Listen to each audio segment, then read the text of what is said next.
Fate's cruel hand had left Florence Kane stranded in the scorching desert heat of New Mexico Territory. 1883. With nothing but a tattered parasol offering scant protection against the merciless sun. Her stagecoach had been attacked, the driver and other passengers murdered by bandits who took everything of value and left her for dead. Through some miracle, she had survived. But as the hours passed and the sun climbed higher, Florence began to wonder if death might have been a merciful alternative to this slow torture of heat and thirst. The horizon shimmered like a mirage, distorting her vision as she trudged forward, her once fine traveling dress now torn and dust-covered. Her lips were cracked, her throat so parched she could barely swallow. Just as her knees began to buckle beneath her, a shadow fell across her path. "Madam, you look like you could use some shade," came a deep voice, tinged with concern. Florence looked up, squinting against the blinding sun to see a tall figure on horseback. The man tipped his hat back, revealing a weather-worn face with kind eyes the color of the summer sky. "Water," she managed to croak. Without hesitation, the man swung down from his horse and was at her side, supporting her weight as her legs finally gave way. He guided her to a small outcropping of rocks that cast a narrow shadow and helped her sit. "Name's Foster Prescott," he said, unhooking a canteen from his saddle. "Most folks just call me Foster. Drink slow now." Florence took the canteen with trembling hands and sipped cautiously at the lukewarm water. It was the sweetest thing she had ever tasted. "Florence Kane," she whispered after a moment. "I was on the stage to La Veta, bandits." "The Northfield gang," Foster nodded grimly. "Found what was left of the stage about 5 miles back. Didn't expect to find any survivors." His eyes softened. "You're one tough lady, Miss Kane." "Mrs.," she corrected automatically, then felt a wave of grief wash over her. "Though I suppose I'm a widow now." Foster's brow furrowed. "Your husband was on the stage." Florence shook her head, taking another small sip of water. "No, he died 6 months ago, consumption. I was traveling to La Veta to stay with my cousin. She owns a millinery shop there." "I'm mighty sorry for your loss," Foster said, genuine sympathy in his voice. "Both losses. But if you're headed to La Veta, you're in luck. That's where I'm headed too. My ranch is about 20 miles outside of town." Florence studied him properly for the first time. Foster Prescott was tall and lean, with shoulders broadened by years of hard work. His face was tanned from the sun, with laugh lines around his eyes despite the serious set of his mouth. His sandy hair was a shade lighter than his sun-bronzed skin, and he wore the practical clothes of a working rancher, nothing fancy, but well-maintained. "I couldn't impose," she began, even as her body trembled with exhaustion and relief. "Madam, leaving a lady alone in the desert isn't an imposition, it's a death sentence." He looked up at the merciless sun. "I'll share my shade with you all the way to La Veta, if you'll allow it." Something in the simple sincerity of his offer brought tears to Florence's eyes. She blinked them away quickly, not wanting to waste the precious moisture. "Thank you, Mr. Prescott. I accept your kind offer." Foster nodded, looking pleased. "Think you can ride? My horse Samson here is steady as they come. I can walk alongside for a spell." "Oh, I couldn't take your horse. It's no trouble," he insisted. "We'll make better time if you ride and you need to get out of this sun." Too exhausted to argue further, Florence allowed Foster to help her onto his horse. The animal was indeed steady, standing perfectly still as Foster lifted her into the saddle.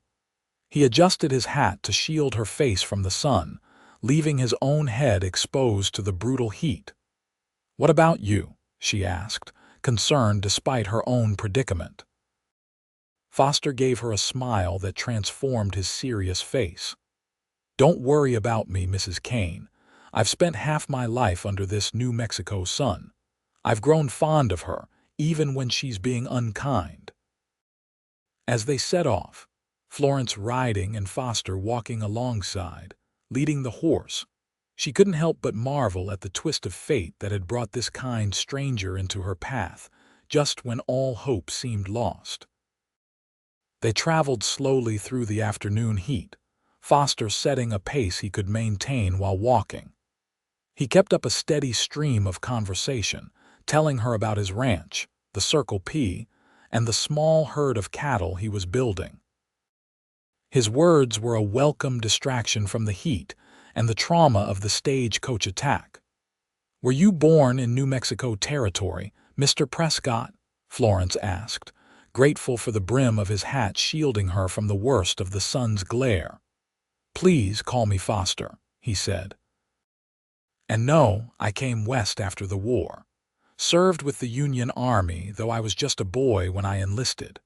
16, though I told them I was 18. You fought in the Civil War," Florence was surprised. He didn't look old enough to have fought in a war that ended 18 years ago. Foster nodded. "Last year of it. Saw enough to know I wanted something different after. My pa died in the fighting and Ma followed a year later. Nothing left for me in Pennsylvania, so I headed west with not much more than the clothes on my back and dreams bigger than sense." Florence understood the feeling of having nothing left. After her husband Edward's death, their creditors had appeared like vultures, revealing the extent of his gambling debts. She'd been forced to sell everything just to pay them off, leaving her with barely enough for passage to Lavetta and her cousin Mary's generosity. "How did you end up with a ranch?" she asked. Foster's face lit up with quiet pride. "Worked as a cowhand for 5 years, saved every penny. Then won a parcel of land in a poker game from a man too drunk to know what he was betting. It wasn't much, just scrubland most folks wouldn't look twice at, but it was mine. Built it up little by little ever since." The sun was beginning to lower in the sky, casting long shadows across the desert landscape, when Foster finally stopped beside a small cluster of rocks and scraggly juniper trees. "We'll make camp here for the night," he said, helping Florence down from the saddle. Her legs nearly buckled as they touched the ground, and Foster caught her elbow to steady her. "I'm sorry," she apologized, embarrassed by her weakness. "No need for sorry. You've been through more than most could handle today."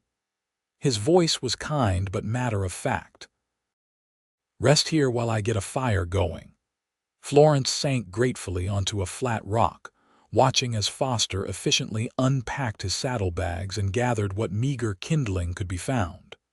Within minutes, he had a small fire crackling, the flames casting a warm glow as twilight descended. "It's not much," he said apologetically, offering her some jerky and hardtack, "but it'll keep your strength up." "It's more than I expected to have today," Florence replied honestly, accepting the simple food with genuine gratitude. "This morning I thought, I was certain I would die out here." Foster's eyes met hers across the small fire. "Lucky thing I was passing through then." "Was it luck?" she asked softly. "Or Providence?" A small smile played at the corners of his mouth. "My ma would have said Providence. She was a God-fearing woman who saw his hand in everything." "And what do you say?" Foster considered this as he chewed a piece of jerky. "I think the distinction doesn't matter much to the person being saved." They ate in companionable silence for a while, the fire popping and crackling between them.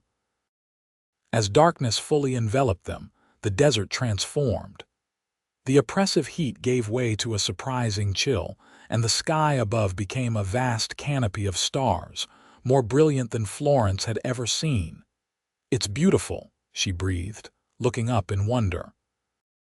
"One of the reasons I stayed," Foster agreed, following her gaze. "Never saw stars like this back east." When it came time to sleep, Foster insisted Florence take his bedroll while he made do with his saddle as a pillow and his coat as a blanket. Despite her protests, he was firm. "A gentleman doesn't let a lady sleep on the ground," he said, with a finality that brooked no argument. As Florence lay looking up at the stars, wrapped in the bedroll that smelled of leather, horses, and a faint hint of tobacco, she found herself studying her rescuer in the dying light of the fire. He'd removed his hat, revealing thick hair that would curl if allowed to grow longer. His profile was strong, with a straight nose and a jaw that spoke of determination. There was something reassuring about his presence, a steadiness that made her feel safe for the first time since Edward's death. The thought surprised her. She hadn't expected to find comfort in a stranger's company, especially not a man's. Her marriage to Edward had started with such high hopes, but had devolved into disappointment and loneliness as his gambling and drinking consumed him. By the end, they had been like polite strangers sharing a house, her nursing him through his final illness more out of duty than love. Florence closed her eyes, pushing away the memories. Tomorrow they would reach La Veta, and she would begin her new life working in her cousin's shop. Foster Prescott would ride back to his ranch, and their paths would likely never cross again. The thought brought an unexpected pang of regret. Sleep claimed her eventually, deeper and more peaceful than she would have thought possible after the horrors of the day. Morning came with the first pale light of dawn streaking the eastern sky. Florence woke to find Foster already up, tending a small fire with a pot of coffee brewing. "Hope I didn't wake you," he said, noticing her stirring. "Thought you might appreciate some coffee before we head out." Florence sat up, smoothing her tangled hair and painfully aware of her disheveled appearance. "That's very thoughtful, thank you." He handed her a tin cup of the strong, black brew. "We should reach La Veta by midday if we make good time." Florence nodded, sipping the coffee gratefully. "I can't thank you enough for your kindness, Mr. Prescott Foster," she corrected herself. "I don't know what would have happened if you hadn't come along."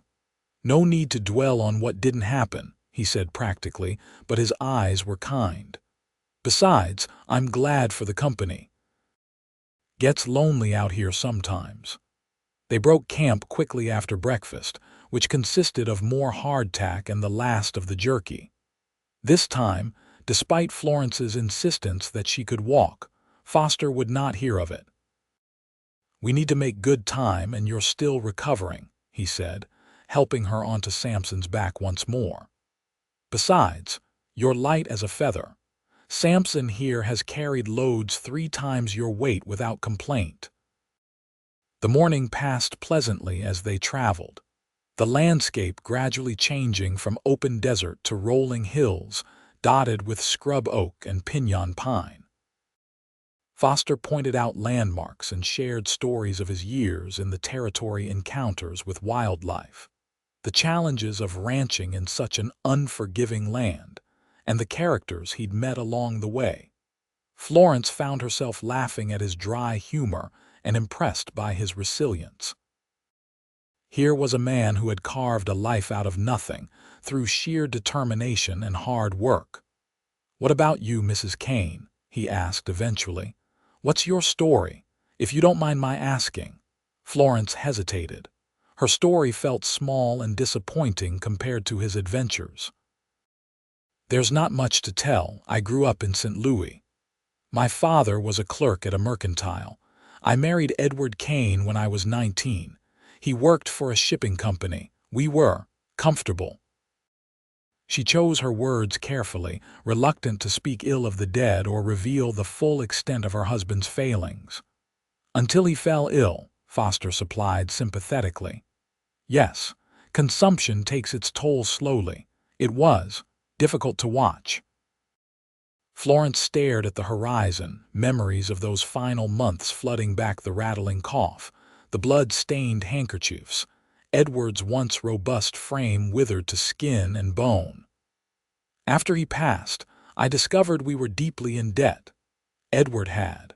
Well, he enjoyed cards more than was prudent." Foster's silence invited her to continue if she wished, without pressing. "I sold everything to pay the creditors. My cousin Mary wrote offering me a place in her home and work in her shop.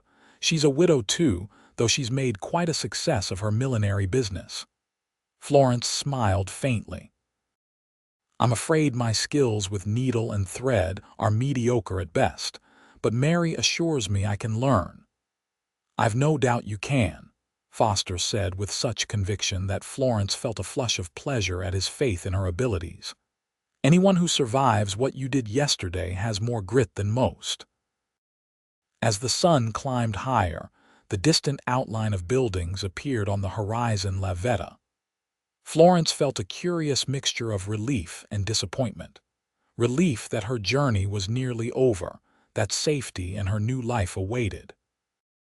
Disappointment that her time with this kind, intriguing man was coming to an end. La Veta proved to be larger than Florence had expected a proper town, rather than the small settlement she had imagined. The main street boasted a hotel, several stores, a bank, and various other businesses. People moved about their day, women in practical calico dresses, men in work clothes or suits depending on their occupation. It was by no means a city, but it had an air of established permanence that Florence found reassuring. Foster guided Sampson directly to a neat shop with a sign reading "Mary's Millinery" in flowing script. A bell tinkled as the door opened, and a plump woman with graying hair looked up from where she was arranging feathers on a hat form. Her eyes widened in shock. "Florence!" "Good heavens, child, what happened to you?" "Mary," Florence said, relief flooding through her at the sight of her cousin. Foster helped her down from the horse, and she stumbled slightly on legs stiff from riding. "The stagecoach was robbed," Foster explained as Mary rushed forward to embrace Florence. "Mrs. Kane was the only survivor. I found her walking in the desert yesterday." Mary's hand flew to her mouth. "Oh, my poor dear, come inside at once." She turned grateful eyes to Foster. "Sir, I cannot thank you enough for bringing my cousin safely to me." Foster touched the brim of his hat respectfully. "Just did what anyone would do, madam." "Nonsense," Mary declared. "You're a hero, Mr. Foster Prescott, madam." Foster to most. "Mr. Prescott, you must allow me to offer you a proper meal as thanks. I live just above the shop and I was about to close for lunch. Please, I insist." Foster looked uncertain, glancing at Florence. Something in her expression must have encouraged him, for he nodded. "That's mighty kind of you, Mrs. Mary Hargrove, though it's just Miss Mary to most folks in town. Now come along, both of you. Florence looks ready to collapse, and I imagine you could use a rest yourself, Mr. Prescott." Mary's rooms above the shop were small but comfortably furnished, with cheerful curtains at the windows and braided rugs on the polished wooden floors. She fussed over Florence, insisting she wash and change into a clean dress before sitting down to eat. "I've prepared the little back bedroom for you," Mary told her as she helped Florence clean the desert dust from her face and hands. "It's not large, but it's private and gets lovely morning light." "It sounds perfect," Florence assured her, grateful beyond words for her cousin's generosity. "I'm sorry to arrive in such a state." "Nonsense. I'm just thanking the Lord you arrived at all when I think what might have happened." Mary's eyes grew damp. "That Mr. Prescott is a godsend. Handsome, too," she added with a meaningful look that made Florence blush. "Mary. He's simply a kind stranger who helped a woman in distress." Mary responded, unconvinced. "Well, he certainly seems taken with you. Hasn't taken his eyes off you since you arrived." "I'm a widow of 6 months," Florence protested, "and I look a fright." "You look like a woman who's survived an ordeal," Mary corrected, helping her into a borrowed dress of soft blue cotton. "There's something compelling about that kind of strength." Florence had no response to this, her mind too full of conflicting emotions to sort through them properly. She was exhausted, relieved, grieving and feeling something else, something new and unexpected whenever she thought of Foster Prescott's steady presence and kind eyes. When they returned to the small dining room, Foster stood politely. He had removed his hat and made an effort to brush the dust from his clothes. His hair, Florence noticed, did indeed have a slight wave to it when not pressed flat by his hat. Mary served a simple but hearty meal of bean soup, cornbread, and apple preserves. As they ate, Foster told Mary the details of finding Florence and their journey to La Veta.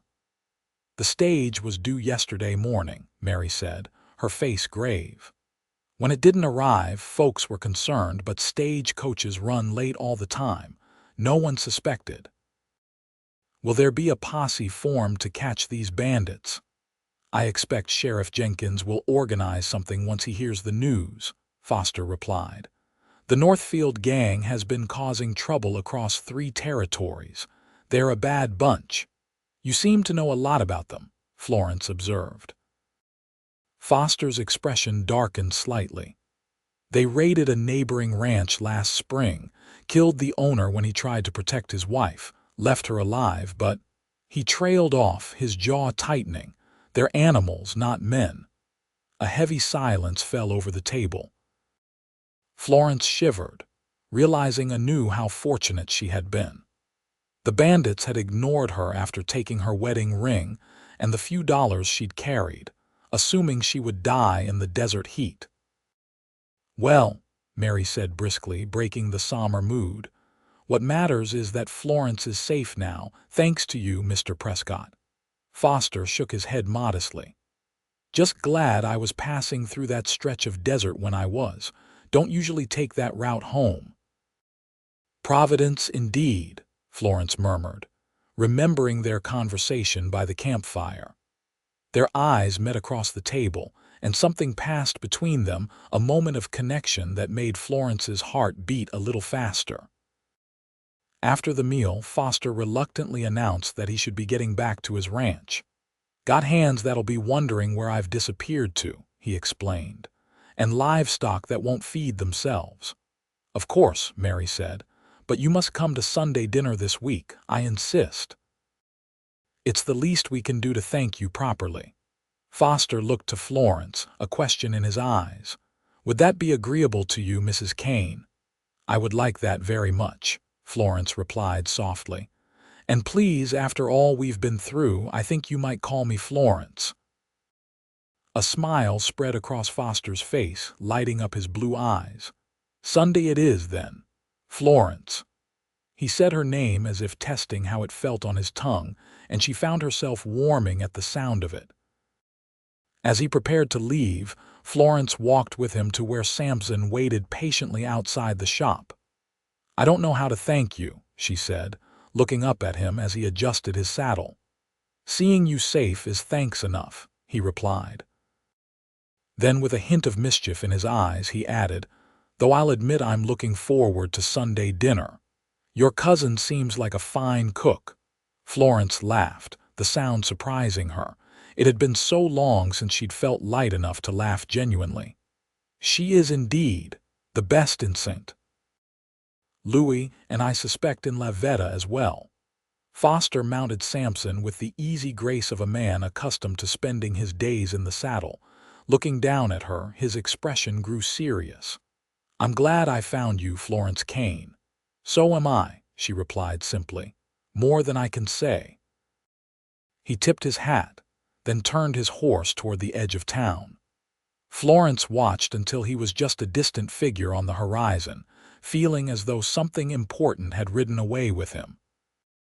That evening, after a bath that felt like the height of luxury after her ordeal, Florence sat with Mary in the small sitting room. Her cousin had lent her a nightgown and robe, and Florence's hair hung in damp waves down her back as she sipped tea and told Mary more about her journey. "I still can't believe you survived," Mary said, shaking her head in wonder. "You must have a guardian angel watching over you." "Or a guardian cowboy," Florence said with a small smile. "I've never met anyone quite like him, so steadfast." Mary gave her a knowing look. He's certainly taken with you. I saw how he looked at you." Florence felt her cheeks warm. "Don't be ridiculous. He was just being kind." "A man doesn't ride 20 miles out of his way to have Sunday dinner with a woman he's just being kind to," Mary pointed out pragmatically. "Especially not a man like Foster Prescott." "You know him?" Florence asked, surprised. "Of him," Mary clarified. "Everyone in these parts knows of the Circle P Ranch. Foster Prescott started with nothing and has built one of the most promising spreads in the county. He's respected, known to be fair in his dealings and generous to those in need." She paused, giving Florence a meaningful look. "And he's never brought a woman to church or a social, despite half the eligible ladies in the county setting their caps for him." "Mary, stop," Florence protested. "I'm a widow of 6 months. I'm not looking for anything of that nature." "The heart doesn't always consult a calendar before it decides to feel," Mary said gently. "And from what you've told me about Edward, may he rest in peace, yours has been lonely for much longer than 6 months." Florence couldn't deny it. Her marriage had been a disappointment long before Edward's illness. They had wed young, with such high hopes, but Edward's charm had masked deeper flaws. His gambling had started as occasional entertainment, but grew into an obsession that consumed their resources and his attention. By the time he fell ill, they were living separate lives under the same roof, bound by vows that felt more like chains than promises. "Perhaps," Florence conceded. "But that doesn't mean I'm ready to even consider such things." Mary patted her hand sympathetically. "Of course not, dear. I'm just saying, when the time comes, if the time comes, Foster Prescott seems like a good man. The kind who would share his shade in the desert heat without expecting anything in return." The days that followed settled into a pleasant routine. Florence helped in the millinery shop, learning the basics of hat making under Mary's patient guidance. To her surprise, she found she had a good eye for color and design, even if her stitches were still clumsy. Lavetta proved to be a friendly town, and as word spread of her ordeal and rescue, people stopped by the shop to introduce themselves and welcome her. The sheriff, a grizzled man named Jenkins, came to take her statement about the stagecoach robbery. He told her a posse had found the site and buried the dead, but the Northfield gang had a substantial head start. "Don't you worry, Mrs. Kane," he assured her. "We'll catch up to them eventually. Those types always make a mistake sooner or later." Florence was surprised by how quickly she began to feel at home in Lavetta. The wide main street with its wooden sidewalks, the church at one end of town and the schoolhouse at the other, the bustling general store and the quiet dignity of the small bank, all of it began to feel familiar and comfortable. Yet as Sunday approached, she found herself growing increasingly nervous. She spent extra time on her appearance that morning, wearing one of Mary's dresses that had been hastily altered to fit her slimmer frame and arranging her hair in a style more elaborate than her usual simple knot. "You look lovely," Mary assured her as they walked to church together. "That shade of green brings out your eyes." Florence smoothed the skirt of the forest green dress self-consciously. "Do you think it's too fine for church?" "Nonsense. It's perfectly appropriate." Mary gave her a sidelong glance. "And I'm sure Mr. Prescott will approve." The church was a simple white clapboard building with a modest steeple. Inside, wooden pews faced a plain pulpit, with windows allowing the morning light to stream in. As they entered, Florence scanned the congregation, trying not to appear too eager. Her heart sank slightly when she didn't see Foster among the assembled townspeople. Mary led her to a pew near the front, introducing her to neighbors along the way. Florence smiled and nodded politely, but her mind was elsewhere. Just as the service was about to begin, the door at the back of the church opened. Florence couldn't help turning to look, along with several other curious parishioners. Foster Prescott stood there, looking somewhat uncomfortable in a clean white shirt and dark jacket that was a touch too small across his broad shoulders. His hat was in his hands, his hair tamed with water but still showing its natural wave. Their eyes met across the church, and Florence felt a flutter in her chest that had nothing to do with religious devotion. Foster gave a slight nod of recognition, his face serious but his eyes warming at the sight of her. He slipped into a pew at the back as the minister began the opening hymn.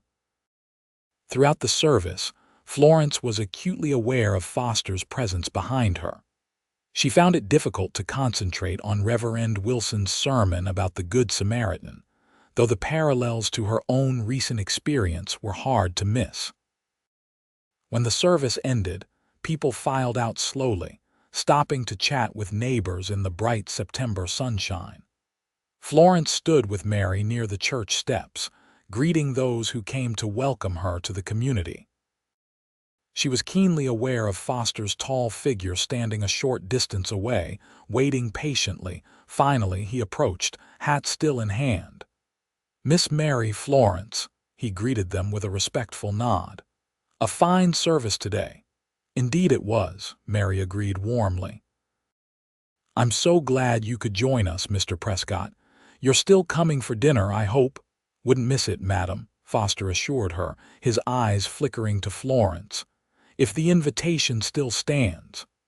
"Of course it does," Florence said, finding her voice at last. "We would be disappointed if you didn't come." The walk back to Mary's was pleasant, with Mary doing most of the talking, sharing town gossip and introducing Foster to those they passed who he didn't already know. Florence was content to walk quietly beside them, occasionally stealing glances at Foster. In his Sunday best, with his face freshly shaved, he cut an imposing figure.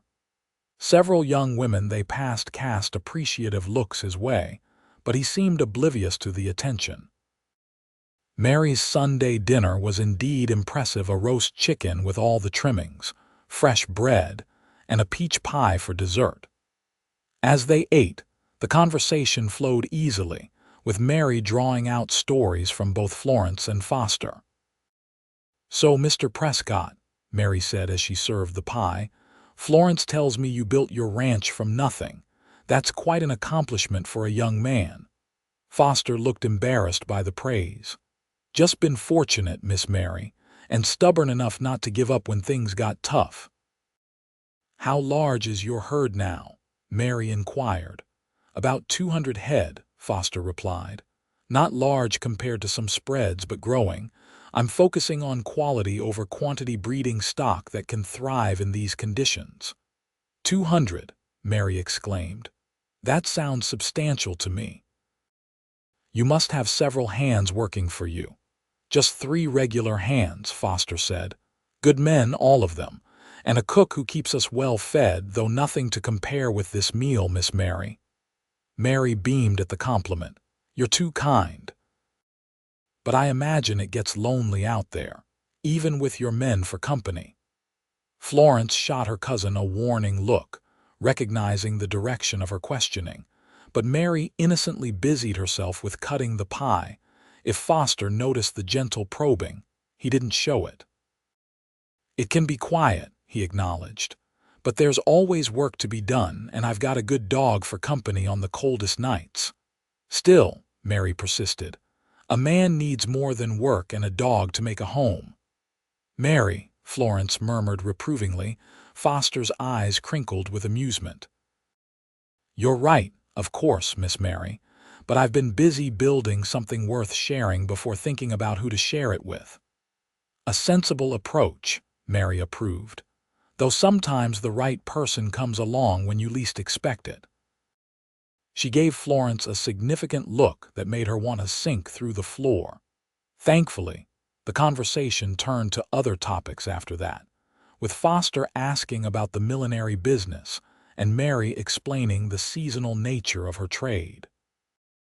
After dinner, Mary insisted on showing Foster her small garden behind the shop. As they stood among the late blooming flowers and vegetables, Mary suddenly remembered an urgent errand she needed to run to the neighbor's house. "I'll be back in a half-hour or so," she said with transparent artifice. "Florence, why don't you show Mr. Prescott the rest of the garden? The roses are particularly fine this time of year." Before either could protest, Mary had bustled away, leaving them alone among the plants. "Your cousin is about as subtle as a stampeding herd," Foster observed dryly. Florence felt her cheeks flush with embarrassment. "I'm so sorry.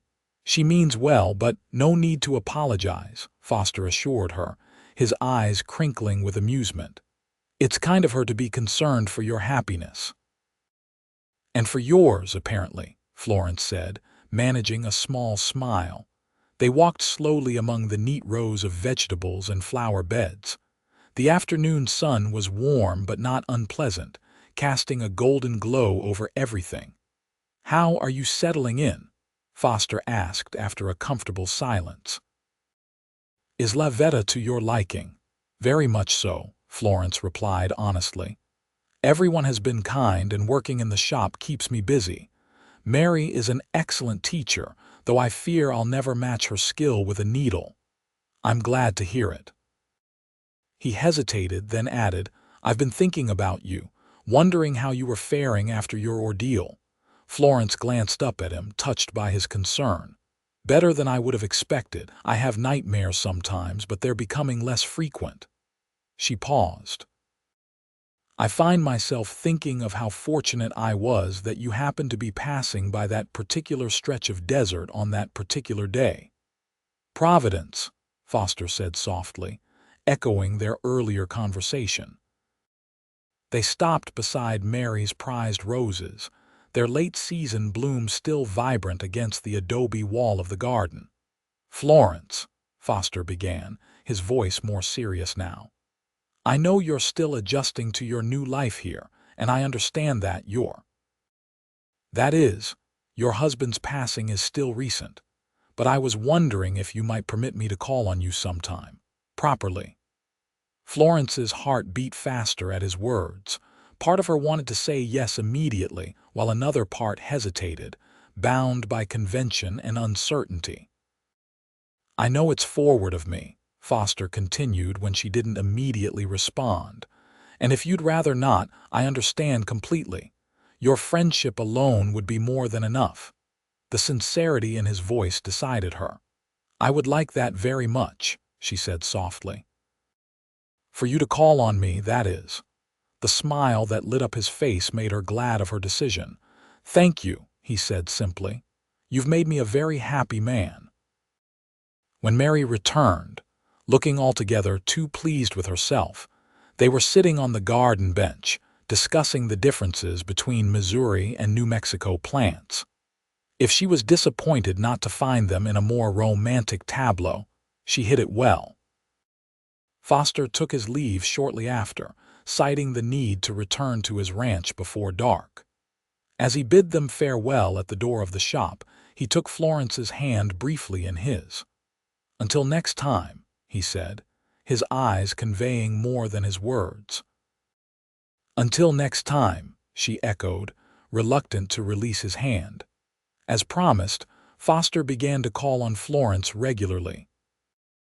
Every Sunday after church, he would join them for dinner, and occasionally during the week, he would appear at the millinery shop, ostensibly to purchase ribbons or have a button replaced, but clearly just for a chance to see Florence. October passed into November, and as the weather grew cooler, their friendship deepened. Foster brought small gifts when he visited a book of poetry he thought she might enjoy, fresh eggs from his hens, a jar of honey from a neighbor's hives. Each token was modest but thoughtful, chosen with care to please her specifically. Florence found herself looking forward to his visits with increasing anticipation. He was unlike any man she had known before, straightforward but never crude, confident but never arrogant, strong yet gentle in his manner toward her. On a crisp November afternoon, Foster arrived at the shop with an invitation. "There's to be a harvest dance at the schoolhouse this Saturday," he said. "I was hoping you might accompany me." Florence hesitated only briefly before accepting. It would be her first social outing in La Veta beyond church services, and she felt both excited and nervous at the prospect. "I'd be delighted," she told him, earning a brilliant smile in return. The night of the dance arrived clear and cold, with stars scattered like diamonds across the velvet sky.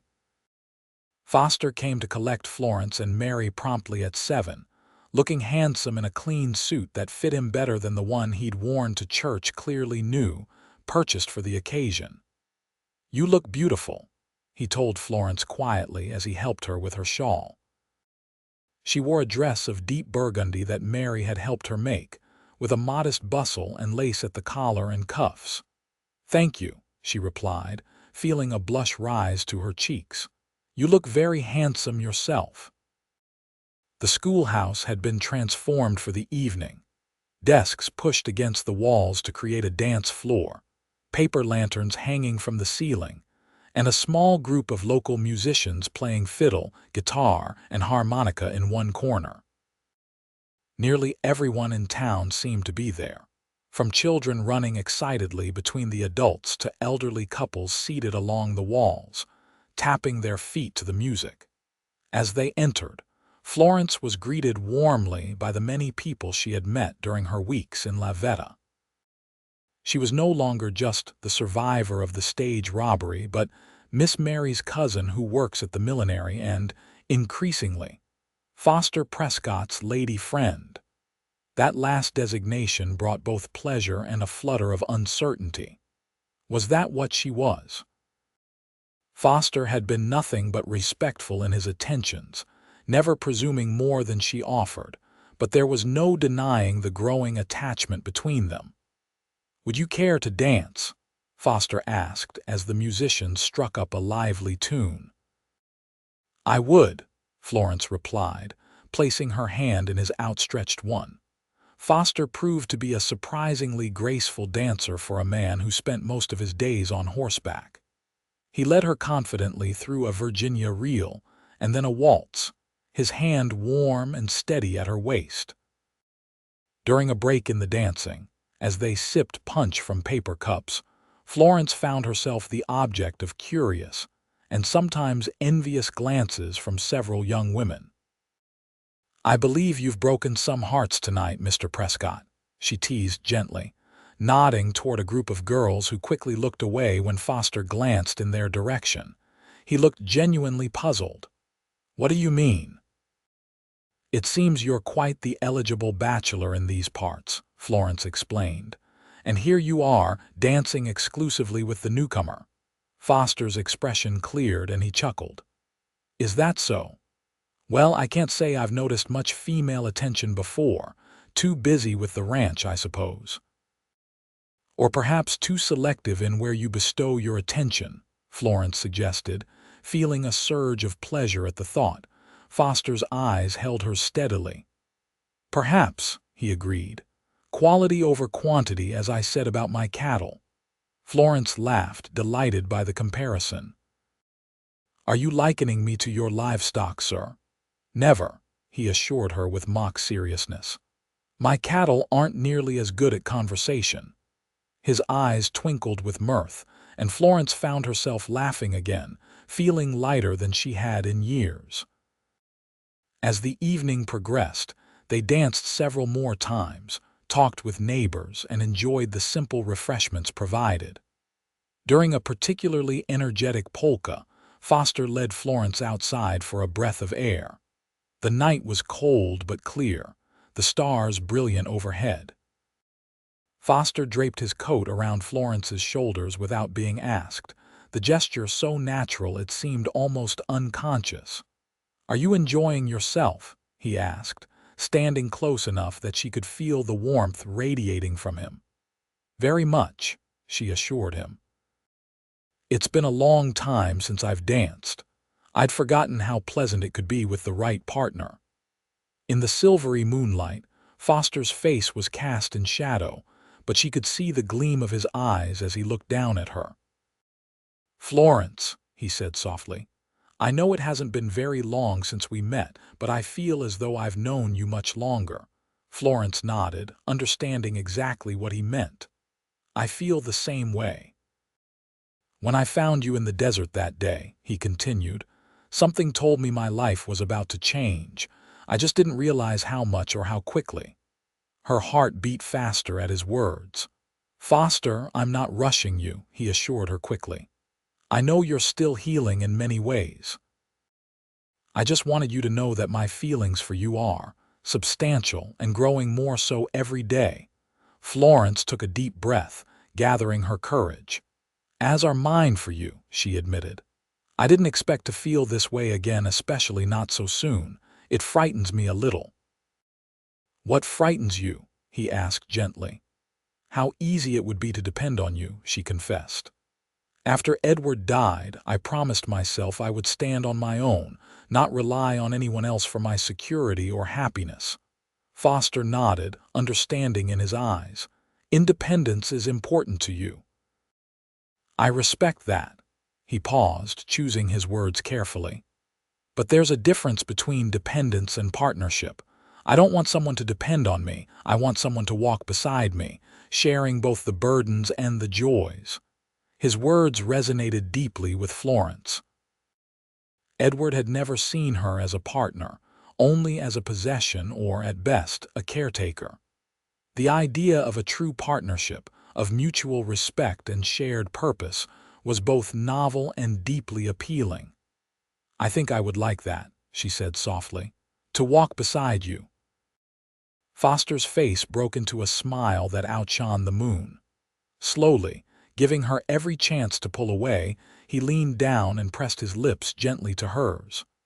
The kiss was brief but tender, a promise rather than a demand.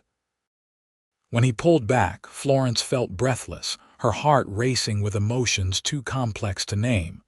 Before either could speak, the schoolhouse door opened, spilling light and music into the night. "There you are," Mary called. "I was beginning to wonder if you'd wandered all the way back to the Circle P." Foster cleared his throat, taking a respectful step back from Florence. "Just getting some air, Miss Mary. It's warm in there with all the dancing." Mary's knowing smile suggested she wasn't fooled for a moment. "Well, they're serving pie now, and I thought you might want some before it's all gone." As they walked back inside, Foster's hand found Florence's, their fingers intertwining naturally. The simple contact sent a pleasant warmth through her, and she found herself smiling for no particular reason other than the joy of his presence beside her. The weeks that followed the harvest dance were some of the happiest Florence could remember. As winter settled over La Veta, bringing shorter days and occasional snow flurries, her relationship with Foster deepened. He came to town whenever his ranch duties allowed, sometimes just for an hour to see her face and share news of his day. Christmas approached, bringing with it a flurry of activity at the millinery shop, as women ordered new bonnets and hat trimmings for the holiday season. Florence's skills had improved markedly under Mary's tutelage, and she now took pride in creating simple but elegant designs of her own. One snowy afternoon in mid-December, Foster arrived at the shop looking more serious than usual. After greeting Mary, he asked if he might speak with Florence privately. Mary, with a knowing smile, suggested they use the small sitting room upstairs while she minded the shop. "Is something wrong?" Florence asked as they settled onto the sofa. Foster seemed unusually tense, his hat turning nervously in his hands. "No, nothing's wrong," he assured her quickly. "Quite the opposite, in fact. I have something to ask you, and I'm finding it harder than I expected."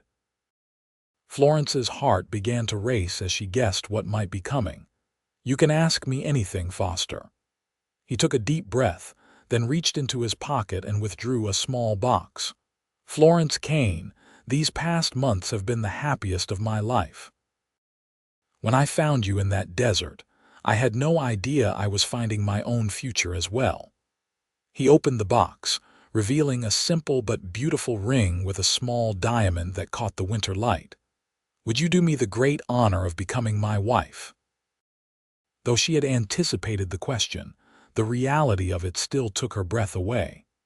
Florence looked into Foster's earnest blue eyes and saw everything she had ever wanted, but never thought to find: respect, tenderness, and a love that asked for partnership rather than submission. "Yes," she whispered, tears of joy filling her eyes. "Yes, I will marry you, Foster Prescott." His face broke into a smile of such pure happiness that it made her heart ache.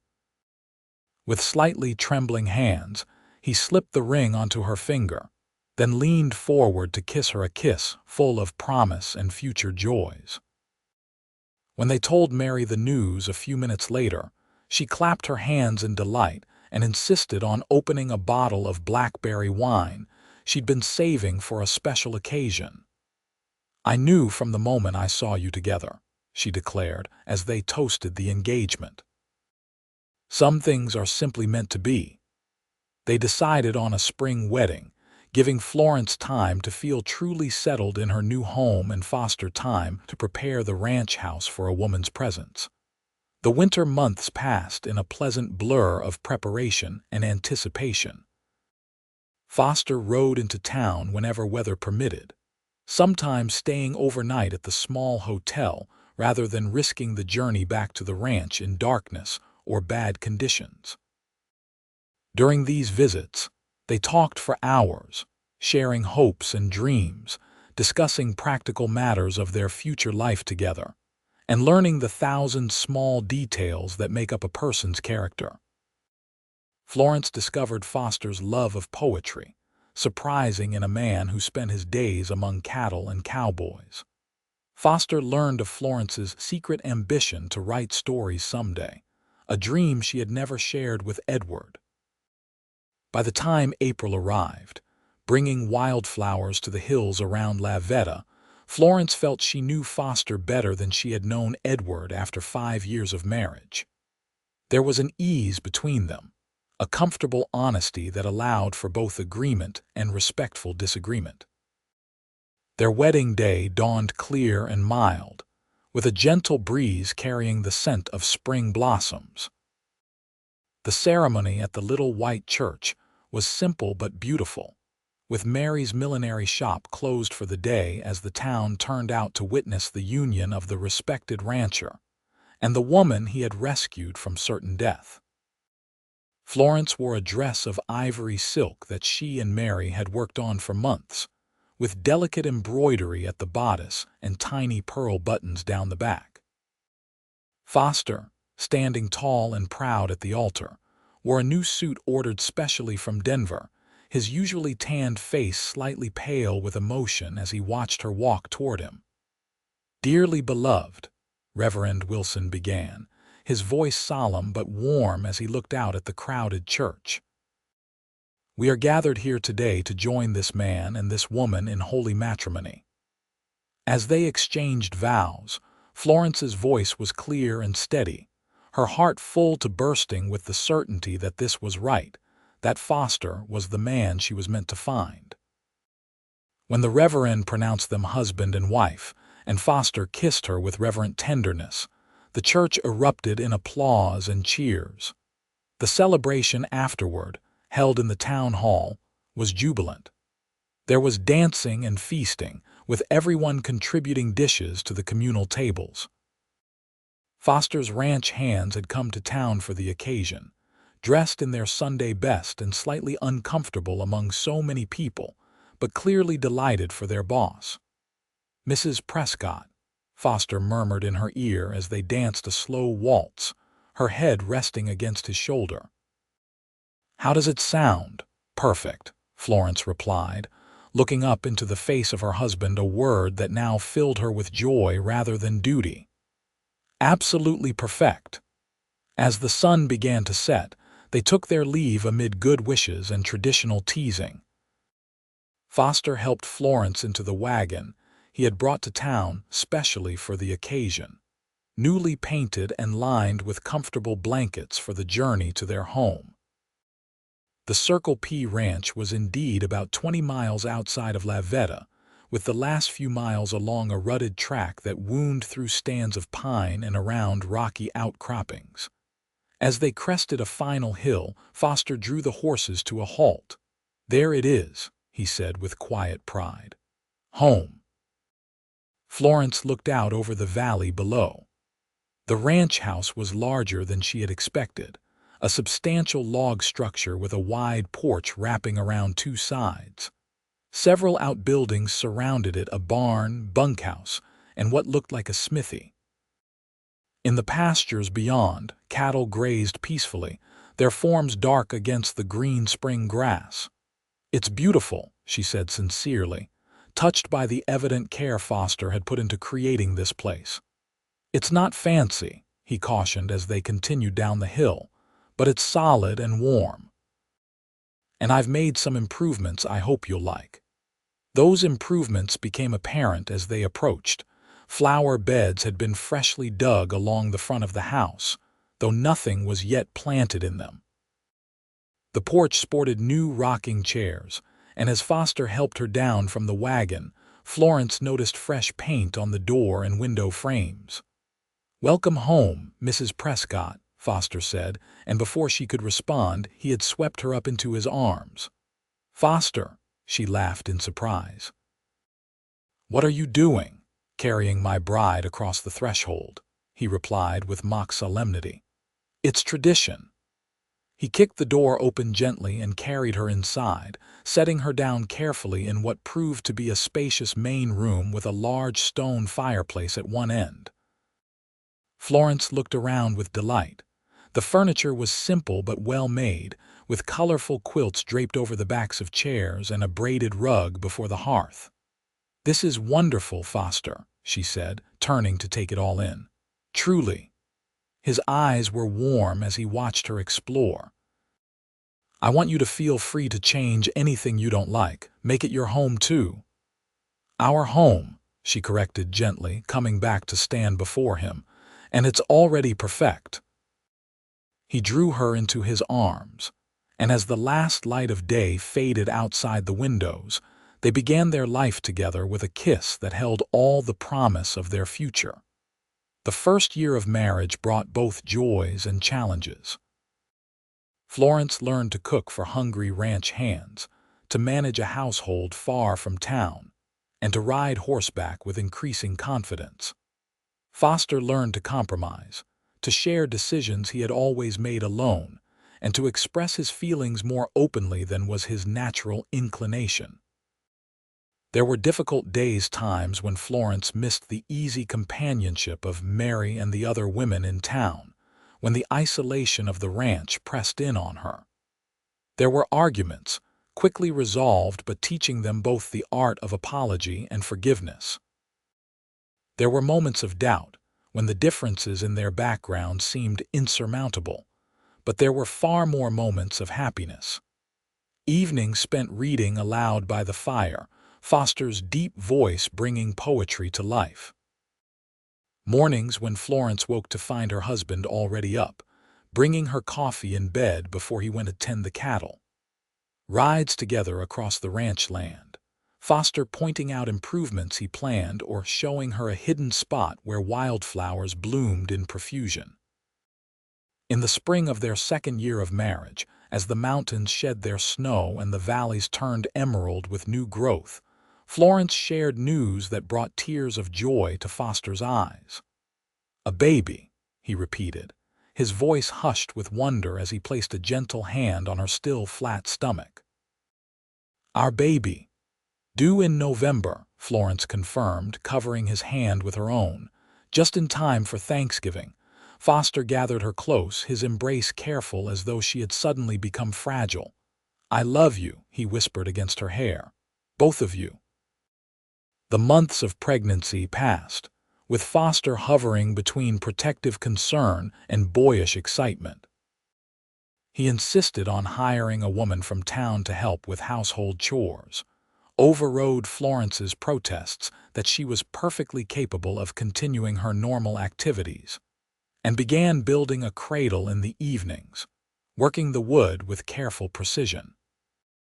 Their son, James Edward Prescott, arrived on a cold November night with Mary in attendance, having come to stay for the birth.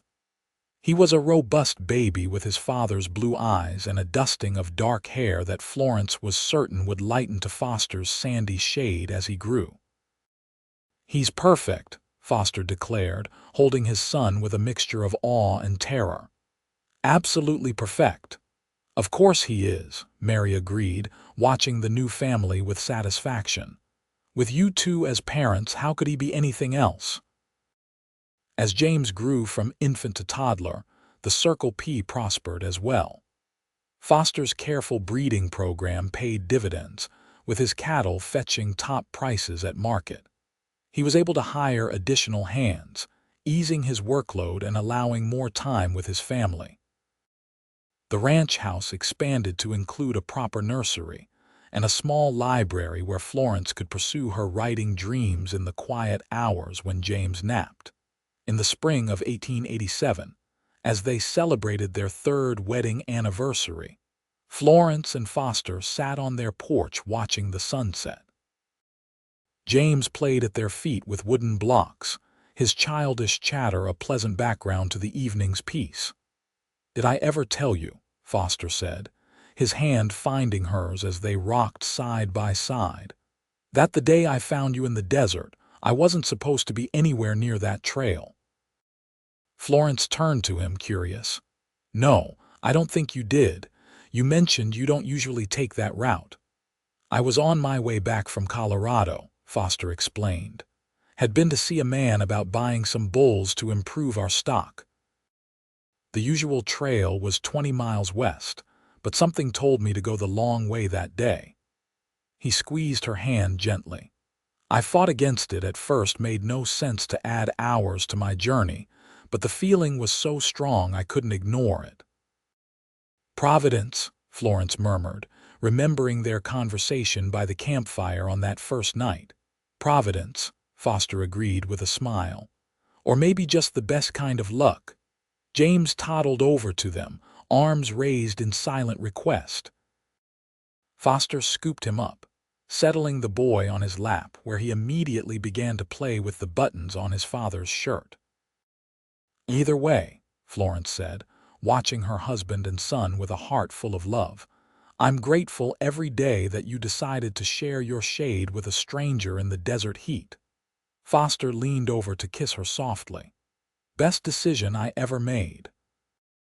As the last light faded from the sky and the first stars appeared, they remained on the porch, a family created by chance, choice, and love secure in the home they had built together, looking forward to all the years that lay ahead. 5 years later, the Circle P had grown into one of the most successful ranches in the county. The main house had been expanded again to accommodate their growing family. James, now 6, had been joined by a sister, Mary Elizabeth, 3, and another Prescott was on the way, expected in the early summer. Florence's small writing endeavors had blossomed as well.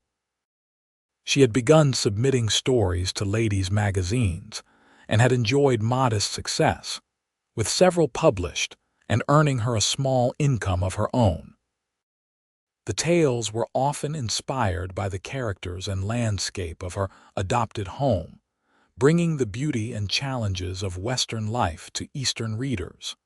Foster, approaching 40, had mellowed somewhat from the intensely focused young rancher he had been when they met.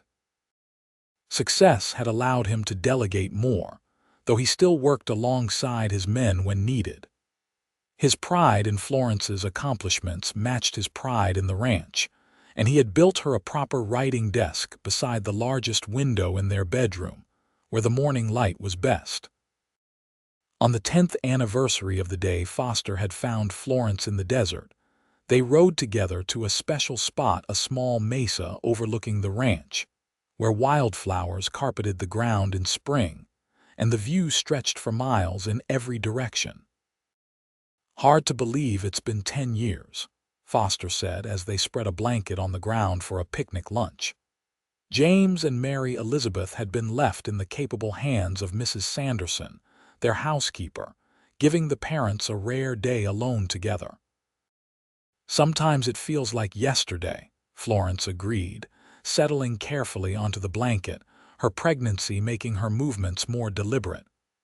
"Other times it feels like I've always been here, always been yours." Foster smiled at that, the lines at the corners of his eyes deepening lines earned from years of sun and laughter. "Do you ever regret it? Coming west, I mean. Life would have been easier in St. Louis." Florence considered this, looking out over the land that had become her home. In the distance, the ranch buildings looked like toys, and beyond them, the mountains rose majestically against the blue sky. It was a hard land, in many ways unforgiving of mistakes, demanding of those who chose to make their lives here. There had been droughts and blizzards, times when the isolation weighed heavily, days when she missed the conveniences and society of city life.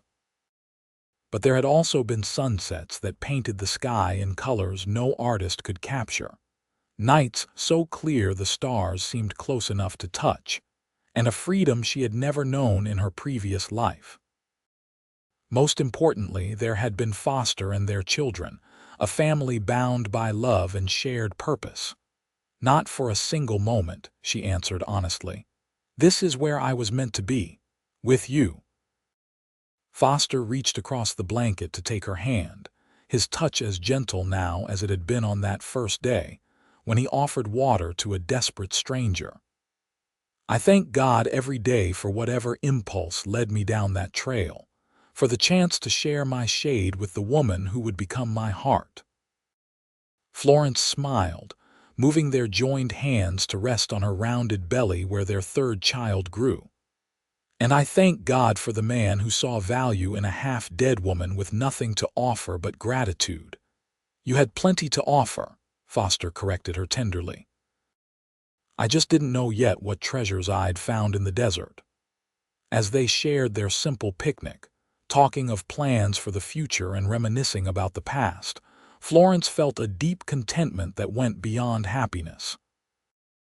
They had built something lasting together, not just a ranch or a family, but a life rich with purpose and love. The desert heat that had nearly claimed her life had led instead to the shade of Foster's protection, and then to the flourishing garden of their shared existence. What had begun as a desperate chance encounter had grown into a love as enduring as the mountains that surrounded them, as life-giving as water in the desert, and as certain as the stars that would shine above them that night and all the nights of their future together.